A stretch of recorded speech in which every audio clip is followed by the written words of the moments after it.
Ниту Тетекс не успеа да ја прекине успешната серија на Брегалница на градскиот Штип во првото коло од плеаутот. Брегалница успеа да го совлада Тетекс со резултат 1:0. Единствениот гол за Штипјани го постигна Николај Христов во 39-та минута. Можам да бидам радосен што ги освоивме бодовите. Моите играчи покажаа дека знаат да играат и на резултат.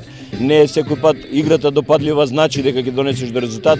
Можеби денес не беше толку допадлива, меѓутоа освоивме 3 бода, со кои сме на 7-то место и ќе покушаме до крај да останеме на ова место, бидејќи мислам дека Штип и Брегалница и овие прекрасни играчи кои што секој надпревар даваат максимум, заслужуваат да играат и до година во првата лига. Во првото полувреме Брегалница неколку пати се закани кон противничкиот гол, меѓутоа гостите успешно се бранеа. Во второто полувреме се играше на средината на теренот и двете екипи имаа по неколку шанси за да постигнат гол, меѓутоа не ги искористија.